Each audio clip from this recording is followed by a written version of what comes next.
Aviso: o vídeo tem intuito apenas de trazer informação, entretenimento, não de enaltecer criminosos ou desrespeitar as vítimas.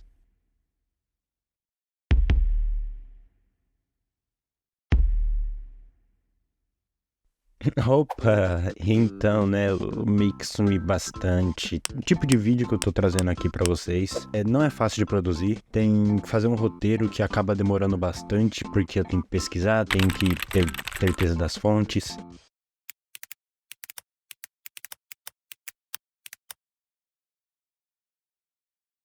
E eu ainda tenho que ir conversando com o editor, o Roger, e aí vai decidindo coisas, tem coisas que acabam ficando pro projeto final, tem coisas que mudam. E nós dois estamos numa fase bem difícil da vida, que é o CLT.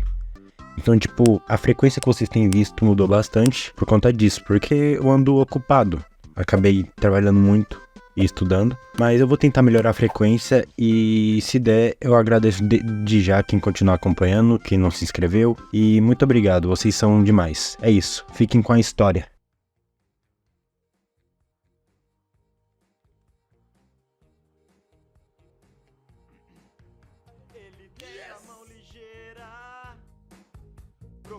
A música Pump Up Kicks, eu acho que ela não precisa nem de introdução aqui, todo mundo conhece. Foi uma das músicas mais bombadas no começo dos anos 2010 e foi lançada pelo Foster the People no álbum Torches em 2011. E apesar de seu ritmo animado e dançante, a música traz consigo uma história real bem perturbadora e pesada. Bom, eu sou o Dudes e hoje vamos falar de Pump Up Kicks e sua história. Todos os meninos com seus tênis bonitos, é melhor correr bem, mais que a minha arma. Todos os meninos com seus tênis bonitos, é melhor correr bem, mais que o meu tiro. Bom, acho que um bom começo para isso seria entender as mentes por trás desse terrível atentado. Começando com Eric David Harris, nascido em 9 de abril de 1981, em Wichita, Kansas, nos Estados Unidos. A família de Eric se mudava frequentemente, pois o pai de Eric, Wayne Harris, era um piloto de transporte da Força Aérea dos Estados Unidos. Já sua mãe, Catherine Ann Paul, era uma dona de casa. A família se mudou de Plattsburgh, Nova York, para Littletown, Colorado, em 1993, quando o pai de Eric se aposentou. E a família de Eric morou em casas alugadas nos 3 primeiros anos em que moravam em Littletown. Durante esse tempo, Eric conhece David Klebold, em 1996. E falando nele, nascido em 11 de setembro de 1981 em Lakewood, Colorado, era filho de Thomas Klebold e Susan Klebold. Seus pais eram bem pacifistas e eram frequentadores de uma igreja luterana, onde seus filhos, Dylan e Brian, o irmão mais velho, frequentavam aula de crisma e tradição luterana. Eric e Dylan jogavam muitos jogos como Doom e Quake, que eram jogos de tiro da época. Tanto que existe um conjunto de mapas pro Doom que ficaram conhecidos como Harry's Level. Eles têm pela internet, mas eu não sei se eu recomendo, porque tem diversas coisas que podem ter de conteúdo chato de você ver e desconfortável. Qualquer coisa, procura um vídeo no YouTube que explique, você consegue ver mais filtrado, né? Eric usava o nick de Reb, abreviação para Rebel, rebelde. Já Dylan usava o nome Vodka, da bebida alcoólica. Eles tinham muitos sites para hospedar arquivos sobre os jogos, além de informação de equipe para as pessoas que eles jogavam. Os sites continham relatos abertos de ódio que ele tinha das pessoas ao seu redor. Quando a dupla começou a fazer testes com bombas caseiras, eles publicaram os resultados das explosões nesse mesmo site. Ele foi excluído pela América Online após um massacre e foi preservado pela FBI. Diversas vezes durante a noite, Dylan fugia de casa para se encontrar com Eric. Eles iam vadiar por aí. Certa vez, os dois furtaram uma van cheia de produtos eletrônicos, mas eles foram pegos e mandados para um programa de ressocialização para jovens, ambos elogiados e liberados mais cedo por bom comportamento. Após todas as coisas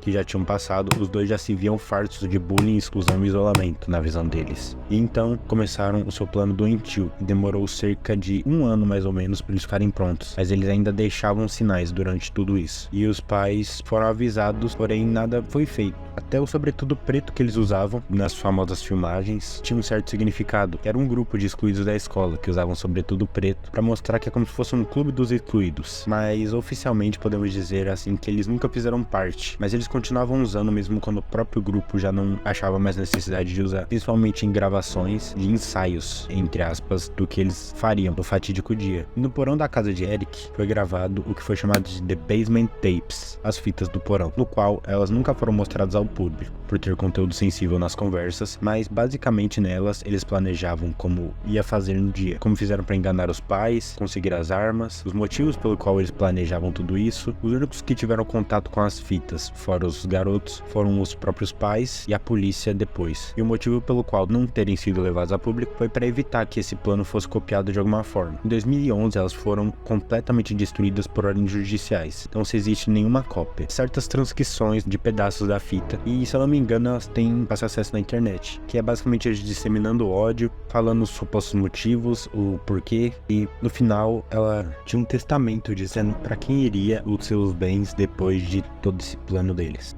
Depois de, podemos dizer assim, terem completado o planejamento, eles se prepararam no dia 20 de abril e infelizmente o mundo ia conhecer o nome dele, não pelos melhores motivos. Eric queria ser o mais destrutivo possível, machucar o máximo de pessoas, acabar descarregando o máximo de raiva que desse. Já Dylan era mais melancólico, queria tirar a própria vida. Horas antes de sair de casa pela última vez, Eric deixou uma fita chamada Nixon, em referência a um presidente de sobrenome Nixon de 1971, e era referente ao seu impeachment. Na fita de Harry, não era sobre isso. Ele dizia o seguinte: "Tô menos de 9 horas. Pessoas vão morrer por minha causa. Será um dia que será lembrado para sempre." E, infelizmente, ele não estava blefando nem brincando.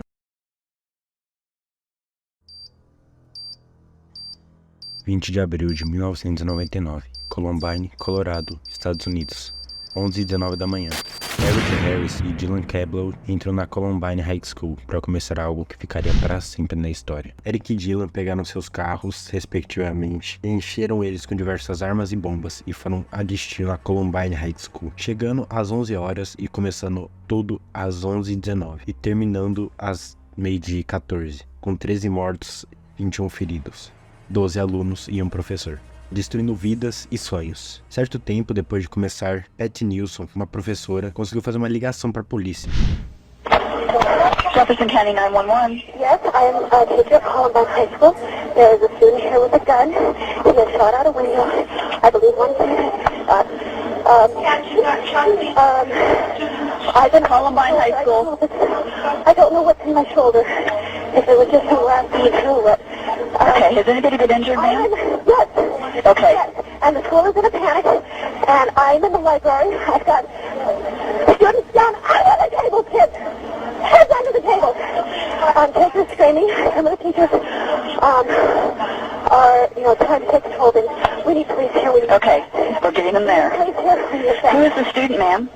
I do not know who the student is. Assim conseguindo salvar centenas de vidas. E outro professor que teve bastante destaque nessa história foi David Sanders, que escoltou diversos alunos passando na frente deles enquanto eles atravessavam os corredores e acabou sendo alvejado por tiros, mas infelizmente não sobreviveu, sendo um herói. E às 12h14, após já terem feito o que Eric queria e já vendo que não tinham mais saída, eles não queriam cumprir essa pena, eles decidiram fazer o que Dylan queria. Eles queriam terminar a própria vida. Já tinham trocado tiros com a polícia já tinha chegado, já tinha salvado alguns, mas alguns ainda estavam lá dentro. Mas 12h14, eles fizeram o que Dylan queria e contaram até 3. Nos 3, os dois tiram a sua própria vida. E assim, o massacre termina. Bom, mas eu acho que o que você deve ter se perguntado todo o vídeo é por que essa banda decidiu fazer uma música desse jeito, que ela é alegre, dançante e sobre uma tragédia. Bom, tudo começa em meados de 2009. O compositor Mark Foster se surpreendeu com o índice de doenças mentais entre jovens nos Estados Unidos, aumentando cada vez mais e mais, dizendo, abre aspas, "Eu quero entender a psicologia disso", fecha aspas. Outra aspas, "Eu queria entrar na cabeça de um jovem psicopata e trazer consciência para o problema da violência com armas, que se tornou epidêmica", fecha aspas. E assim, após 5 horas de composição aproximadamente, lançada como símbolo,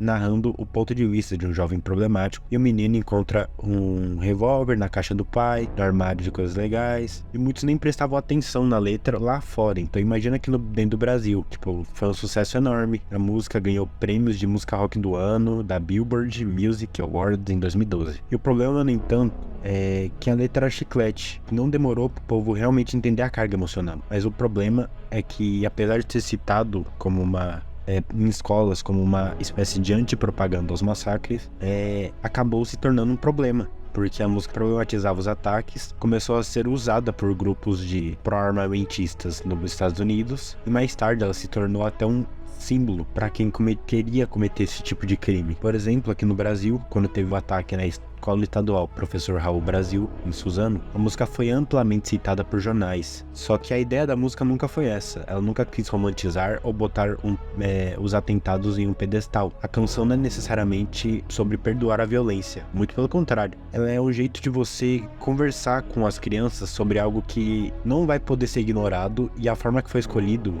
o ritmo, é para ser abordado esse tema pesado de uma forma amorosa, segundo o próprio Foster, compositor.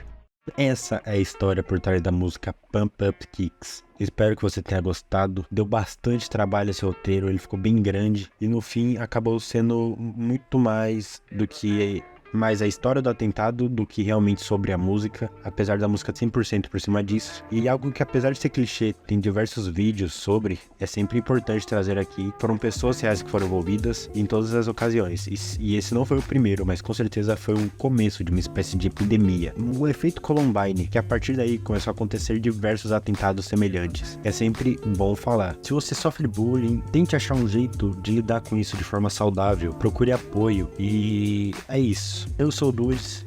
Se você curtiu, se inscreve, deixa o like, compartilha com seus amigos que você sabe que vai gostar do conteúdo, que queria mais história de música, que é o que vocês pediram. Esse vídeo deu muito trabalho, como eu disse antes, e eu tô preparando um monte de roteiro já, pra ter bastante vídeo. E é isso. Nos vemos no próximo vídeo. Tchau!